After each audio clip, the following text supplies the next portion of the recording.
সমসাময়িক ঘটনাবলীর উপর নির্মিত এসডিএস ফালতু কথায় আমি সোহেল আপনাদেরকে স্বাগত জানাচ্ছি।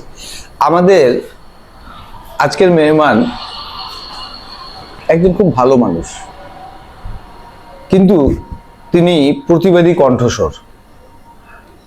আমাদের দেশের মধ্যে যে অবস্থা চলছে সেটা আপনারা সবাই ওয়াকিবহাল, সে বিষয়ে আপনারা ভালো জানেন।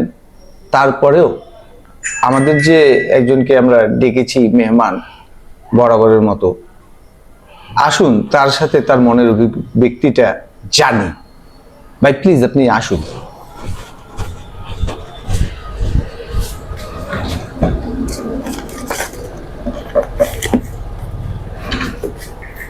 আসসালামু আলাইকুম ওয়া রাহমাতুল্লাহ।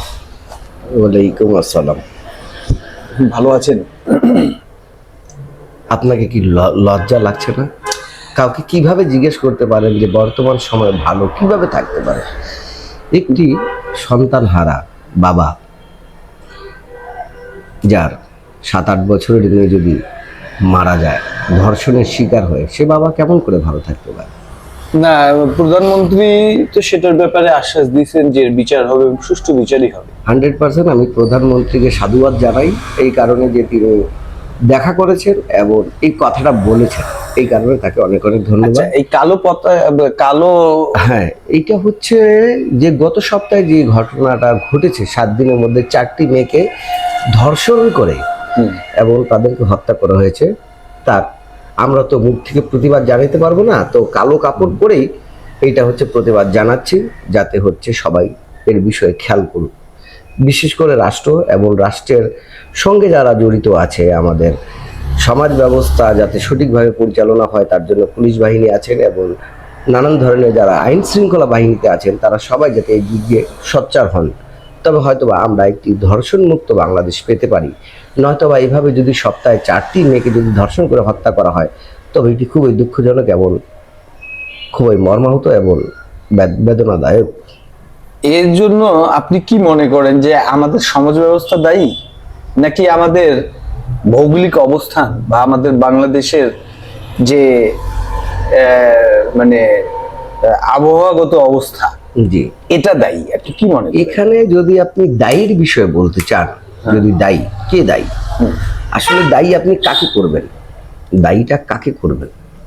রাষ্ট্রকে দায়ী আপনি করতে পারবেন না, আইন শৃঙ্খলা বাহিনীকেও আপনি দায়ী করতে পারবেন না, কারণ তারাও আমরা দেখলাম কালকে এসপি মহোদয় মানে কথা বলতে যে উনি আবেগে আসে কাঁদিয়ে দিয়েছেন।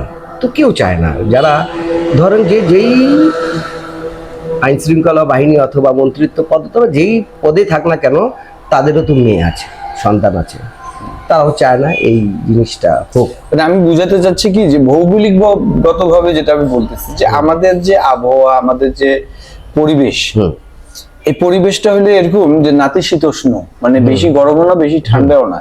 তো এইখানে প্রোডাক্টিভিটি বেশি, অবশ্যই অল্প বয়সেই ছেলে মেয়েরা ম্যাচিউরড হয়ে যায়।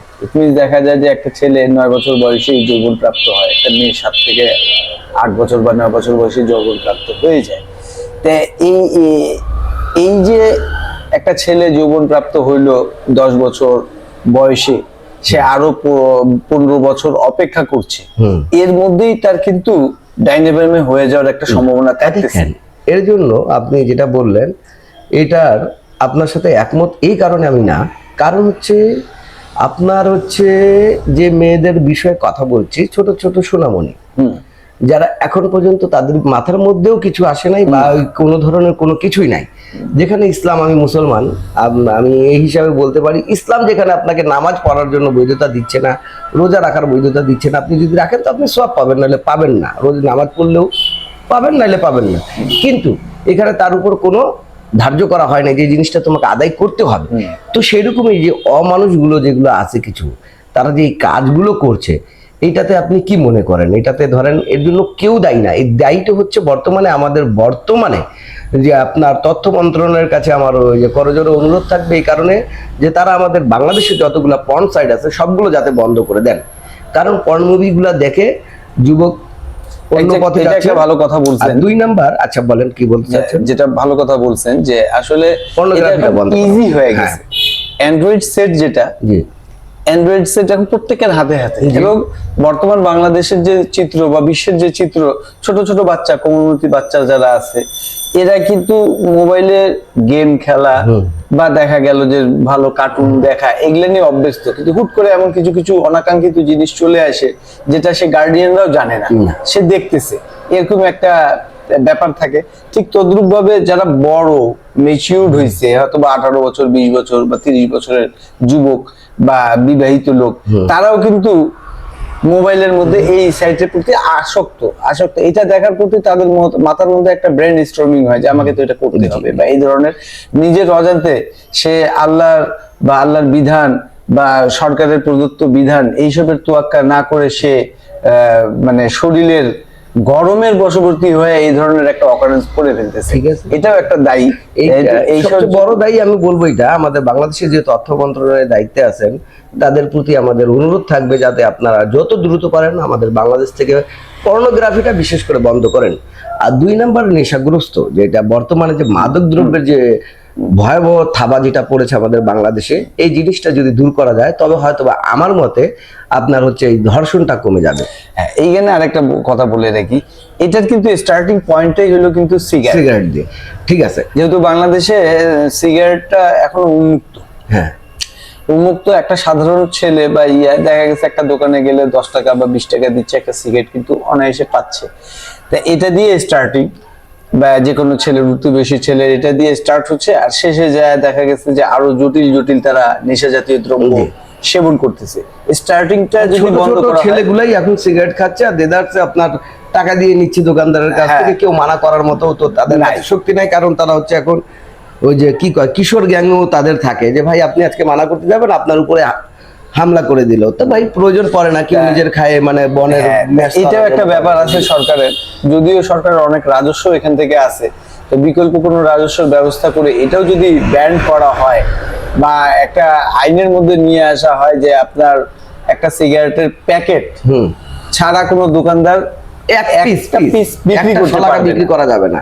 আপনি নিলে একটা প্যাকেট নিন, চলে যান। কিন্তু এক পিস সিগারেট বিক্রি করা যাবে না। এটা যদি একটা আইন কাঠামো করা হয় তাহলে হয়তোবা কিছুটা অংশে কমবে, কারণ কোমলমতি শিশু যারা আছে ছোটরা, তারা কিন্তু দেখে আকৃষ্ট হয়। দেখা গেছে যে বড় সিনিয়র এক ভাই খাচ্ছে, বা দেখা গেছে তার বাবা বা চাচা এরা স্মোক করতে, তার মনের মধ্যে সুপ্ত ওই ইয়েটা কিন্তু থেকে। এটার জন্য আমি বলবো যে সিগারেটের যে বিষয়টা, চলনটা যেটা চলে আসছে, এটার জন্য অবশ্যই আমি দায়ী করবো তার পরিবারের লোকজনকে। কারণ হচ্ছে কি, তার বাবা ছোট বাচ্চা দ্বারা বা তার ভাই নিজের ছোট ভাই দ্বারা সিগারেট আনাইতে পাঠায়, তো সে এই জায়গাতে কিন্তু ভিতরে কৌতূহল জাগে যে জিনিসটা কি, খায় দেখি। আজকে সিগারেট খাচ্ছে, কালকে গাঁজা খাচ্ছে, পরে ইয়াবা খাচ্ছে, নানান ধরনের এক একটা নেশার মধ্যে তারা জড়া যাচ্ছে নিজের অজান্তে। আর যখন সে জানতে পারে জিনিসগুলো খারাপ, তখন আর ফিরে আসার মতো কোনো পথ পায় না। এর মধ্যে আমি স্বরাষ্ট্র মন্ত্রণালয়ের কাছে প্রতি আমার আকুল আবেদন থাকবে, বা বাংলাদেশ আইন বিভাগের কাছে আকুল আবেদন থাকবে, যারা ধর্ষক তারা প্রমাণিত হয়ে গেছে, আর কোনো ধরনের তার ইস্যু নাই, আর কোনো ধরনের সে উচ্চ আদালতে যাওয়ার কোনো ধরনের সুযোগ নাই, তাকে 1 থেকে 2 দিনের মধ্যে মৃত্যুদণ্ড কার্যকর করা উচিত। তবে হয়তো বা এই ভয় মানুষ যখন পাবে, তখন হচ্ছে আপনার ধর্ষণটা আমাদের বাংলাদেশ থেকে কমে যাবে। এটা কিন্তু মানে ইনস্ট্যান্ট আপনাকে এইটা পদক্ষেপ নিতে লাগবে। যেমন ধর্ষক, সে স্বীকার করছে যে আমি ধর্ষণ করছি, হত্যা করছি, তারপরও কি হচ্ছে, তাকে আমরা কি করছি, উচ্চ আদালতে যায় তার জামিন নিয়ে আসছি। এটা কি ধরনের কথা ভাই? সে হত্যাকারী 1 নাম্বার, 2 নাম্বার হচ্ছে ধর্ষণকারী, দুইটাই অপরাধ কিন্তু সে করে বসছে। দর্শক, আমাদের এসডিএস ফালতু কথার অনুষ্ঠানে আমরা সাধারণত এই ধরনের সিরিয়াস টক শো কোনোদিনও করি না। তা আমাদের মনের আবেগ দিয়ে আমরা, আমাদের কর্তব্য বোধ থেকে আমরা এই অনুষ্ঠানটা করছি, না হলে আমাদের রম্য টক শো হয়। আমরা সাধারণত হাসি মজাকে অনেকগুলো কথা আপনাদেরকে জানানোর চেষ্টা করি। আজকে আমাদের মেহমান যিনি এসেছেন, অত্যন্ত ভদ্র এবং ভালো মানুষ, সজ্জন মানুষ। তিনি প্রতিবাদী কণ্ঠস্বর, বিভিন্ন সময় বিভিন্ন জায়গাতে এ ধরনের হেন কাজ হইলে তার প্রতিবাদ সবসময়ের জন্য থাকে। তার সাথে আমিও একাত্ম নিজেকে বোধ করছি এবং এই প্রতিবাদের মধ্যে আমিও সামিল হচ্ছি। আজকে আমাদের অনুষ্ঠান এই পর্যন্ত। আগামী দিনে অবশ্যই আমাদেরকে টিউন আপে রাখবেন। আমরা আরো মজার মজার কাহিনী বা মজার মজার অনুষ্ঠান আপনাদেরকে উপহার দেওয়ার জন্য প্রতিজ্ঞাবদ্ধ। আল্লাহ হাফিজ। আল্লাহ হাফেজ। আসসালামু আলাইকুম। ওয়ালাইকুম আসসালাম।